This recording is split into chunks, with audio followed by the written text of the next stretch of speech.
What is up, guys, and welcome back to the Sports Scoop. Today, we're going to be going over our All-Pro teams. It is me, Dylan Shalom, and Suraj Kadali on the video.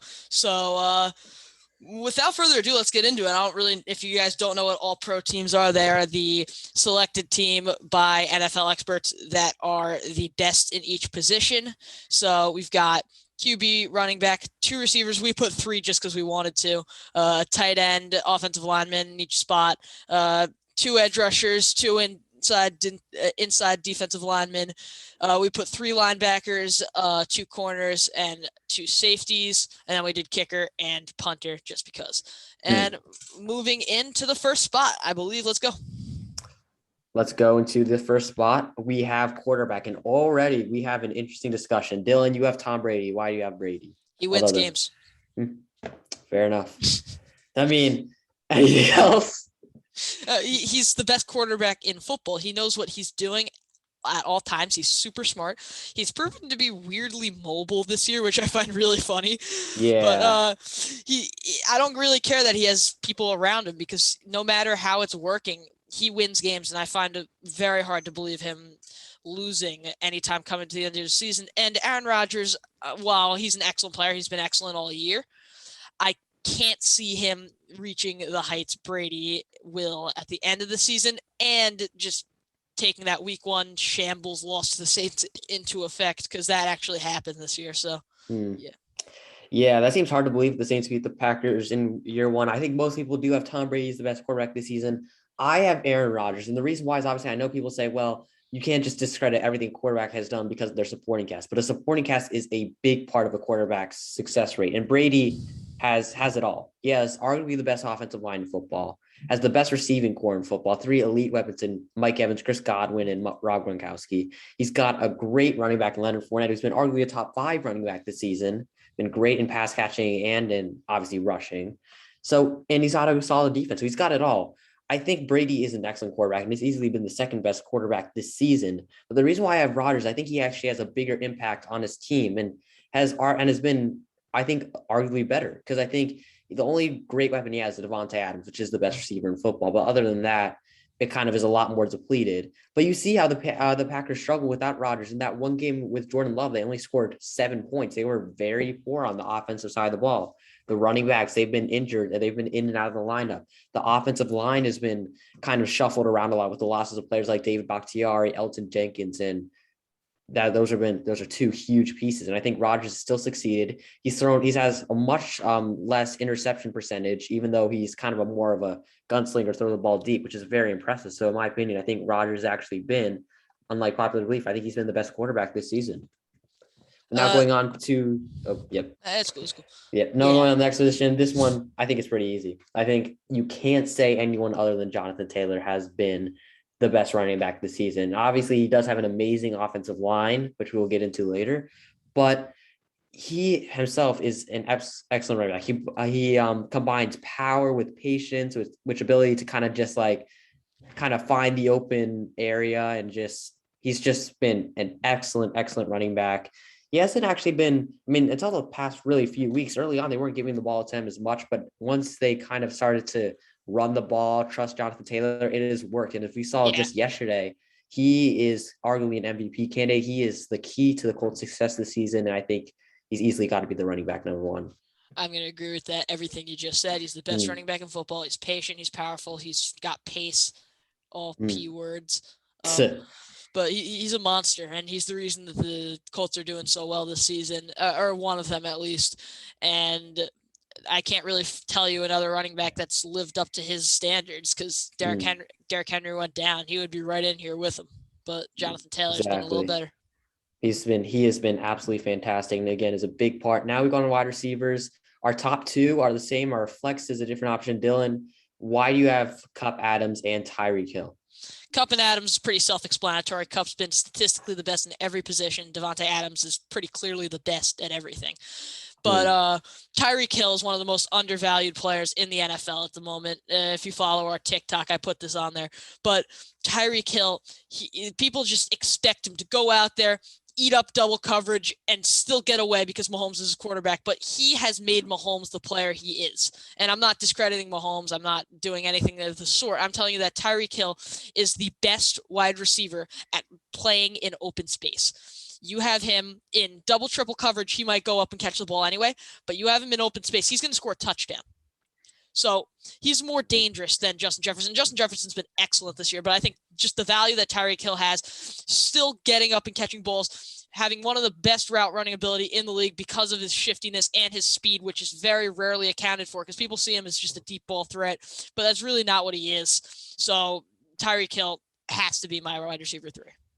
Yep, I think those are all fair points. Obviously, for me, Kupp and Adams, they have to be in there, as Dylan said. I have Justin Jefferson because although Tyreek Hill is an amazing, amazing weapon, I think this year, based on this year alone, Jefferson has been a much more valuable, much more safe target in terms of wide receiver production. I think he's third in yards per game this season. When Adam Thielen's gone down, he's been elite in terms of production.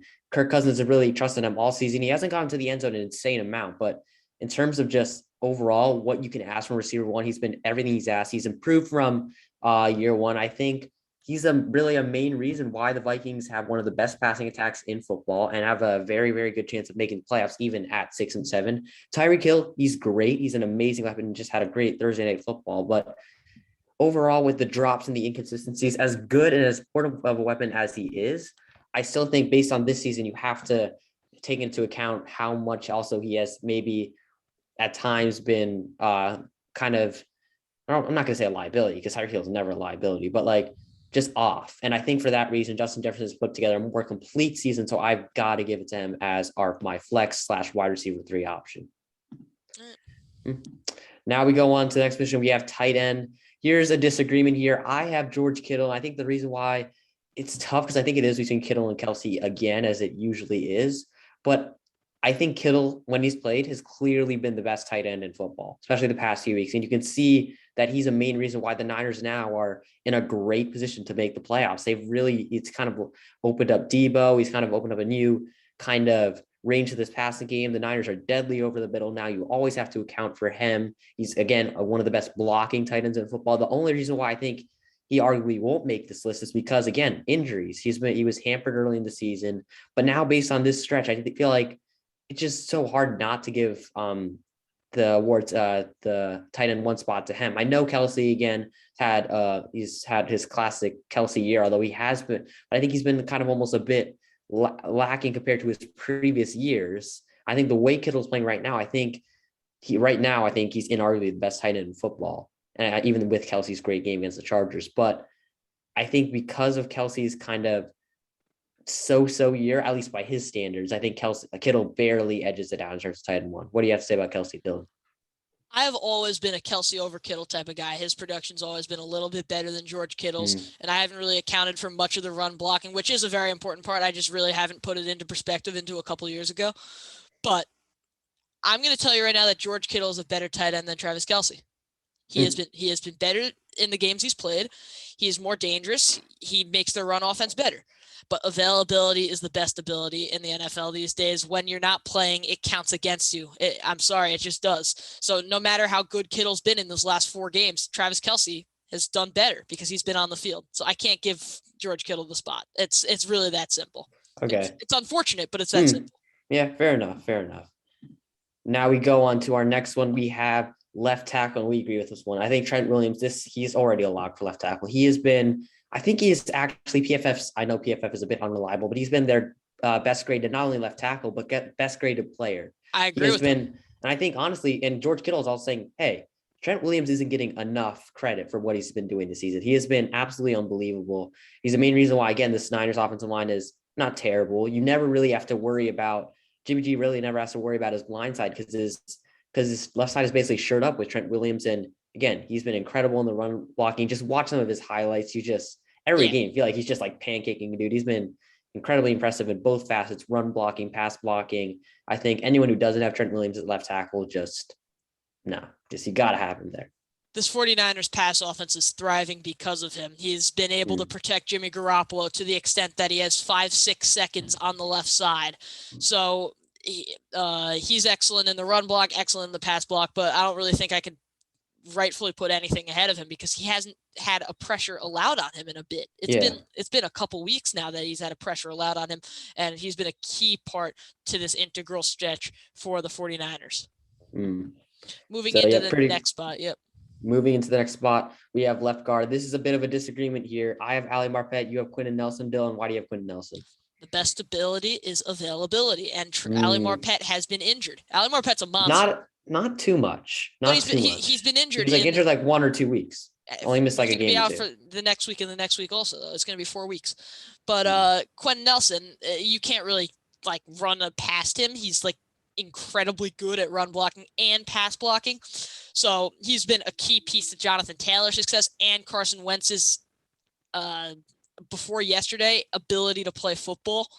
So I can't really put it to anyone else. Ali Marpet's a monster. He's been excellent all his NFL career, but this season he hasn't been as good as Quenton Nelson, and he hasn't been as available as Quenton Nelson. So I got to go Quenton Nelson.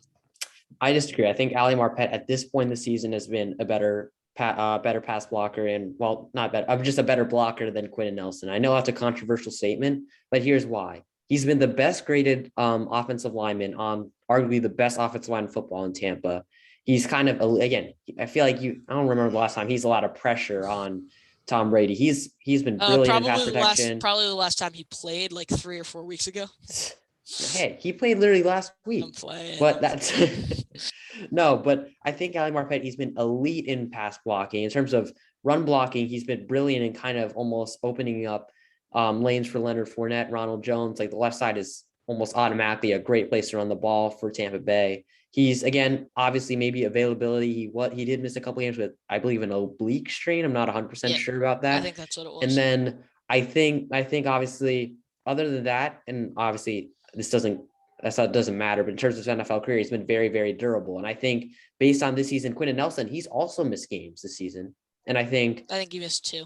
Yeah, exactly. So same amount. And I think Ali Marpet right now deserves to be talked as a better offensive lineman than Quenton Nelson because of his production so far based on this season alone. I think Quenton Nelson in previous years has been better, but I think Ali Marpet arguably could have been in this All-Pro team last season. I think this season, the way he's played, which I think he's played just as well, I think he deserves it. I think I smell a little bit of Hastings bias coming out right now. But moving into the next spot, we've got rookie center Creed Humphrey. He's been the best graded. You've been the best graded center on PFF this season as a rookie, helping keep Mahomes in the pocket without 7 guys, just 6 at him. So, Yep, I think this is a very easy pick. Kansas City have looked a bit like iffy on the offense, but the offensive line has not been the culprit. They've been very good in terms of interior protection with rookies Creed Humphrey and Trey Smith, and obviously Joe Thuney was a great pickup as well. But Creed Humphrey, he's been an absolute monster. What a pick he has been at center. I think like a 2nd round pick, but he arguably right now, if there was a redraft, I think he'd be a top 10 pick. But he's one of the most kind of not at all talked about rookies in this class. And that's probably because he's a center, not a glamorous position, but the impact that he's had on the Chiefs in this offensive line and keeping Mahomes upright, he's been absolutely phenomenal. And I think there are a few guys that actually really, I could feel like take over Creed Humphrey, maybe Corey Linsley, but other than that, that was who I was thinking. That's the only person I was thinking, but I think Creed Humphrey has to be on this. And now we have another agreement, Zach Martin. I think not much really to say. He's been for a while now. When they run the ball to his side, Tony Pollard or Ezekiel Elliott, they get a first down. It's pretty simple. Exactly. He's been for years the premier right guard in football when he's been healthy. When he has been healthy again, it shows that the Cowboys offense are one of the best offenses in football. They have elite weapons. And also Dak Prescott has time to throw. They can run, again, like I said, you can run the ball to his side and you can immediately get an automatic 4 or 5 yards.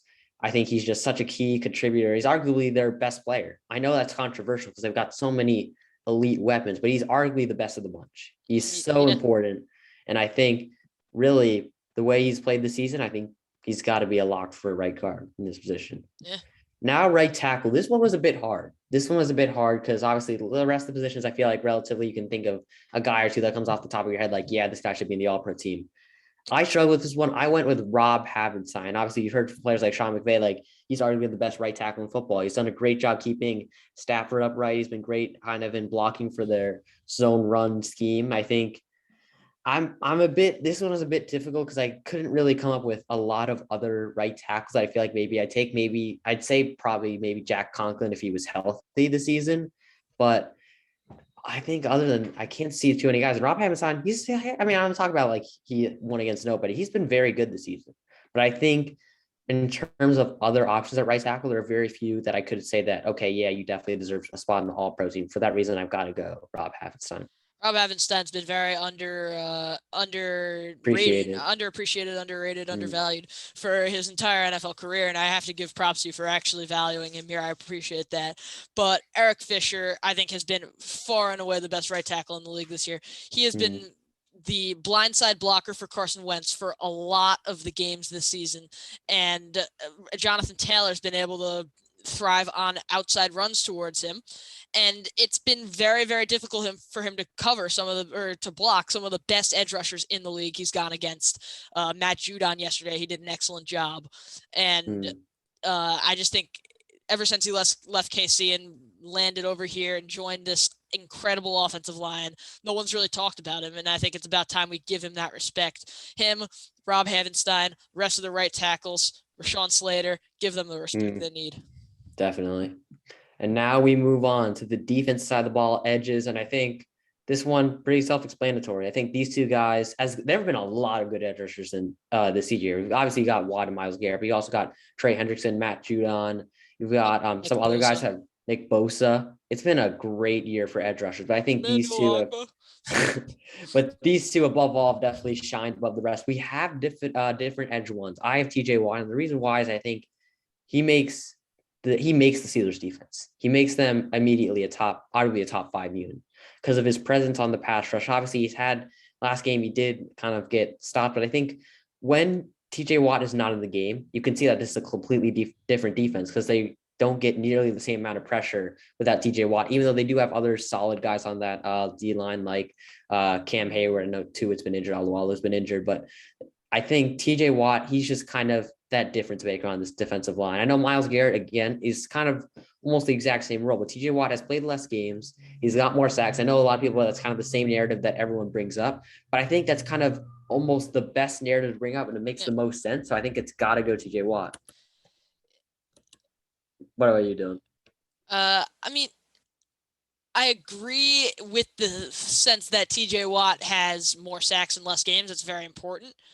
But for me, the main reason that I have Myles Garrett here is because he is on a 7-man offensive line by himself, and he is still able to make things happen. Name me one other. Why does that keep happening? What? It keeps going on and off. Oh. Whatever. But anyway, ignore us. Ignore us. Just random talking. Yeah, but anyway, name me one other Browns defensive lineman right now. Jadeveon Clowney. There we go. But now you got Cameron Hayward, Stephon Tuitt, Alualu. Tuitt's been injured. Alualu's been injured. They've been hurt a little bit, but Cameron Hayward, I feel like TJ Watt capitalizes on his success a little bit, where Myles Garrett has to do it all on his own. That's the only reason I have him here. He's a little more disruptive, in my opinion. I would much rather go up against TJ Watt. Not much rather. I would rather go up against TJ Watt as a quarterback or a blocker than Myles Garrett, because Myles Garrett, he's just going to be able to swim by you and get a sack. TJ Watt, while he's aggressive, he's going to do the same thing. He's an excellent player. I think he's just as good. I just think Myles Garrett has that little edge of ferocity over TJ Watt. Fair enough. I mean, it's like kind of almost 1A, 1B position. Yeah, They've both 100%. been very great. Yeah. And now we've got interior defensive linemen. I've got Aaron Donald and Jeffrey Simmons. And Aaron Donald, he's another player that really hasn't been talked about much this season, again, because of the triumph of so many edge rushers. But quietly, Aaron Donald, again, has been having another monster season, 10 sacks, the most for an interior defensive lineman. Feels like every year you just, at the beginning of the season, you can just put Aaron Donald there because he's just always going to be there. He's so important pass blocking, pass rush, run defense. He's an amazing edge rusher, an amazing interior defensive lineman.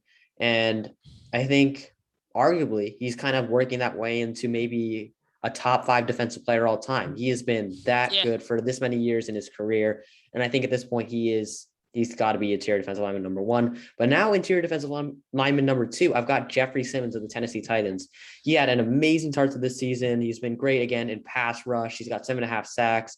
He's in run defense. He's been okay. I think he's kind of maybe slowed down a bit so far, but I think based on his start, I can't really find anyone else that I feel like deserves it more than Jeffrey Simmons. I think he's been a great part to kind of a great tools to kind of improving the Tennessee defense by a lot. And I think for that reason, he's got to be my IDL number 2. Yeah, I was thinking about him. I was thinking about Vita Vea, who I ended up putting, and I was thinking about Chris Jones. But I think Vita Vea is just that run stopper that never gets talked about, but he is absolutely lethal. When you run at him, you're not going to be able to get a first down. You're not going to be able to get yardage. He's just that massive. And while Jeffrey Simmons is more agile, Jeffrey Simmons has been excellent this year. He's able to get to the quarterback more often. You do not run the ball up the middle against the Tampa Bay Buccaneers because it does not work. It takes away an entire facet of offense. And even though his statistics might not be as good, his presence is right there. So you really just can't run the ball up the middle, regardless of who your center is, regardless of who your guards are, unless it's Quentin Nelson. You're not going to be able to run against Vita Vea. It's just how it works. That's a good point. I think Vita Vea definitely has to be in the talk, but I think I'm barely going to have I'm going to have Jeffrey Simmons. And now we go to linebackers. Linebackers, that's a bit of a formatting issue. Don't worry about it. We've got each got 3 linebackers. I've got Micah Parsons, Darius Leonard, and Roquan Smith. Dylan, you've got Darius Leonard, Micah Parsons, and Devondre Campbell. Dylan, why do you have these guys as your linebackers? Well, Micah Parsons and Darius Leonard are interchangeable. I just put Darius Leonard up there because of his game yesterday. It's a little bit of primetime bias, I'll admit it, but he was excellent yesterday. So I just taking that into account, I have him at first. But Devondre Campbell, absolutely slept on this season. Statistically, he's been better than almost every linebacker in the league. And watching him play, the agility, the speed, and the ability to bring down runners in open field, I think is unmatched in the NFL by a linebacker other than maybe Darius Leonard. So just taking that into account and adding on that he has a bunch of sacks this season and I believe 3 forced fumbles now. I think he takes his cake over Roquan Smith, who is a great pass defensive player, as is Devondre Campbell. I just think Devondre is more well-rounded and has had a better season. That's actually a fair point. I was also considering, I think I had Devondre Campbell there first, and then I thought I'll change it to Roquan Smith because I do really like Roquan. I think for me, again, like you said, Parsons and Leonard are interchangeable. I have Micah Parsons because I haven't seen a rookie, and obviously being a rookie doesn't play into this, but I haven't seen like a player kind of transform a defense on his own that was like kind of a bottom 10 defense in the league and has immediately made them a top half defense because of his presence. He's just, and he does everything. He's a great Mike linebacker. He's great in Sam. He's great as an edge rusher. He can play coverage. I mean, he's basically been the do-it-all guy for the Cowboys, and he's been so valuable to this team. Like, if Micah Parsons were to get injured, I think Dallas reverts back to being a bottom 10 defense, even with Trayvon Diggs and even with maybe DeMarcus Lawrence and Randy Gregory, because their defense goes through him. He's that important of a player, that valuable of a player that I think he has to be linebacker 1, even barely above Darius Leonard, who again is just that guy. He's been unbelievable. I don't know how many forced fumbles he's had, but I know it's a lot. I don't know. He's just been so impressive for the Indianapolis Colts this season. He's kind of, even though he's not a Mike linebacker, he kind of acts like that. He's like he's their basically quarterback of the defense. He's been, ever since he's entered the league as a rookie, like a late round pick, I believe, he has just been immediately one of the best linebackers in the league from the get-go, and I think he's got to be there. I've barely got Roquan Smith over Devondre Campbell, just for the reason that I think, again, Roquan barely edges in pass coverage, and I think he's also a great run defender. The Bears have been very underwhelming on defense, especially because of their secondary that has really struggled. But I think Roquan Smith, again, has been one of the best linebackers in the NFL. And I think just barely, it's very close, but I've got to have him above Devondre Campbell. I'd just like to point out that the biggest argument I've ever had on this YouTube channel in the group chat was saying that Micah Parsons was the 3 overall in the draft. Oh, wow. I remember that. Biggest argument I've ever had with someone on text. I think I wrote in a 1,000-word essay. I think he wanted it was with Kian, and he wanted you to change that pick, right? He wanted me to change that pick and change the entire video. And that I was like, no, I'm not doing that. But and then he ended up saying JOK was better. It was really funny. But JOK was good. I thought JOK was better. Yeah, you thought he was better. You guys are stupid. But anyway, moving in, we've got the same 2 different order, I'd say it's a 1A, 1B situation again. But I feel like a lot of people threw a lot of shade at JC Jackson for last season because he was not good in coverage. He just had the 9 interceptions, which again, in my opinion, interceptions are the second most important cornerback stat. They win you games. Simple as that. I don't care if they get lucky, if they're tip interceptions, it doesn't take that much skill. Maybe that's just me reading into it too lightly. Interceptions win teams games. That's how it is. So you don't want to give those guys credits. That's fine, but I'm going to. So that being said, J.C. Jackson has been the best corner in coverage this season, number 1 rated on PFF, and he has 6 interceptions to show for it. Pretty safe to say he's been an excellent corner this year. And Jalen Ramsey has the physical presence that they don't throw to him as much, which is understandable, but he just hasn't been as good as J.C. Jackson. I think that's fair. I've got Ramsey because, again, he's kind of like that guy who just like shuts off the entire half of the field, just can't throw it there. I know he's not as good as this guy in his prime, but it reminds me of prime Terrell Revis Island. Like he can at times, unless he's going against like a guy like Devontae Adams, you can take away like an entire half of the field, which is just so valuable in today's pass happy league. I think JC Jackson again, though, was again like a 1B just because he's been so good. Again, not only does he have the 6 interceptions, I think he has the worst passer rating allowed when thrown to. He also they still don't throw to him too often. I don't think it's like a Trayvon Diggs situation where he gives up like a ton of yards as well. He's been excellent as well in terms of coverage. And I think he's kind of one of the reasons why the Patriots defense has been the best in the league this season. I think he's definitely got to be on this list. I just have Jalen Ramsey a smidge above him, but I think JC Jackson being there is understandable. Xavier Howard, respect. Okay. Yep. So now we go last season. Dylan, I've got to ask you this. I know there's got to be at least, show your jersey. There's got to be a bit of a hint, maybe a bias here, but I'm going to let you explain yourself first. Why do you have Justin Simmons and Javon Holland as your Justin safety? Simmons is the best safety in the NFL this season. I think it's pretty obvious to see, other than maybe Javon Holland, because he has blitzed. You could call him Blitz Boy. You could call him whatever, but he has 2 interceptions, so that doesn't really count if you want to be annoying about it and be like a Jamal Adams hater. But Javon Holland has been the key to the revival of the Miami Dolphins. You said you haven't seen a rookie come into a defense and revitalize everything. He came in his new position, and he was able to change everything, and now he was rolled inactive for today's game. Oh, that was great timing. Great timing. I hate myself. I love how you're just talking about that, like you're looking up Javon Holland stats and just see Javon Holland ruled inactive for game against Jets. Luckily, it's against the Jets, though. I hope you guys just saw me fall off my chair because that really hurt my side. Ow. But anyway, moving in, he was COVID sucks, but try not to cry. If we actually lose to the Jets, Javon Holland's been excellent this year. He was able to completely shut down Lamar Jackson in their win against them, and he's absolutely kept his form going. Mike Glennon was ballsy against him. He threw at him, I think, 5 different times, 2 different times when Xavion and Javon Holland were covering the same receiver. 0 completions thrown that way. So he's very good in pass defense, and his blitzes speak for themselves. They are so dangerous. He's right in your face all the time. Greatest defensive addition this season for sure for Miami. And defensive rookie of the year is pretty clearly set in stone for Micah Parsons, but in any normal season, this is his year.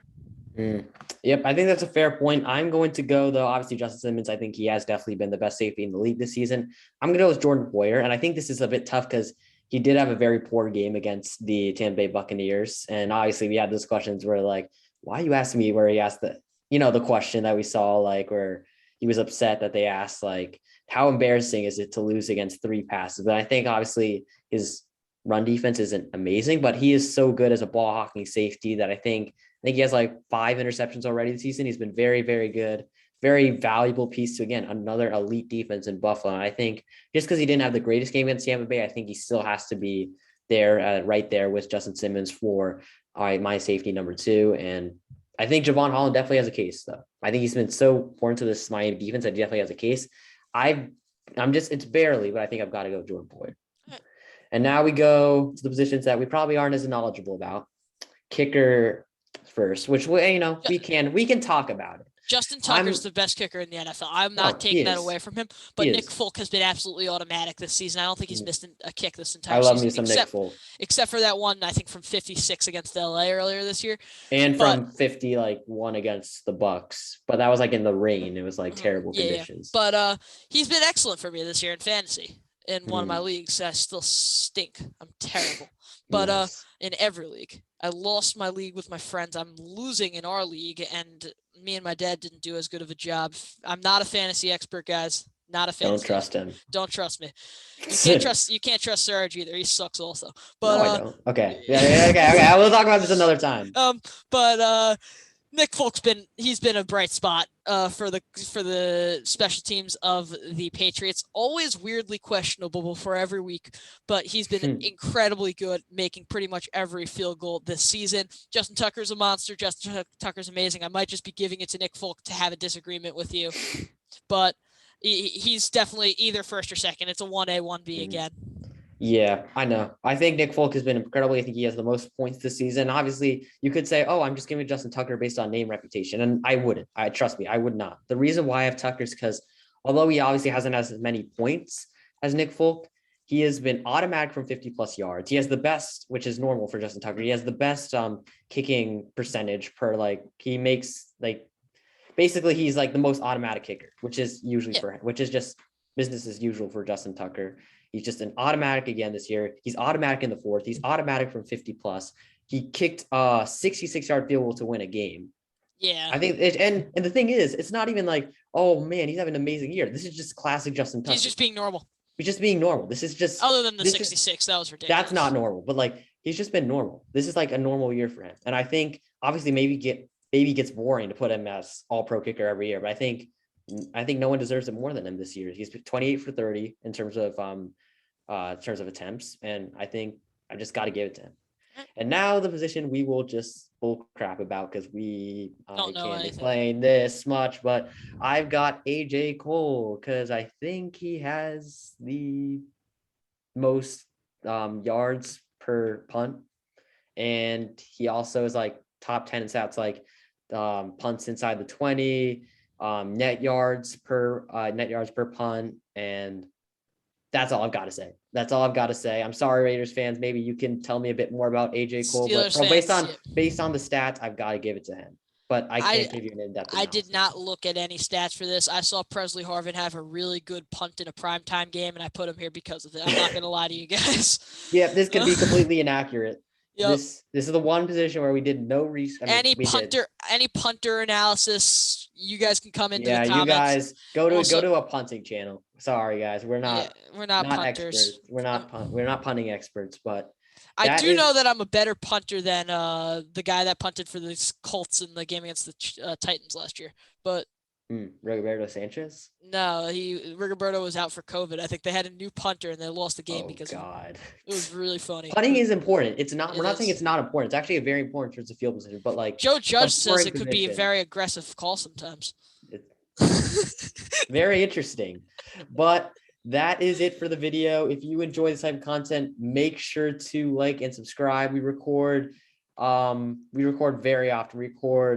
I'd say almost daily. And I think if you guys like daily NFL content, make sure to like and subscribe. Follow us on TikTok, Instagram, all that kind of great stuff. And that is it for the video. Thank you for watching. Bye, guys. Let's go Dolphins.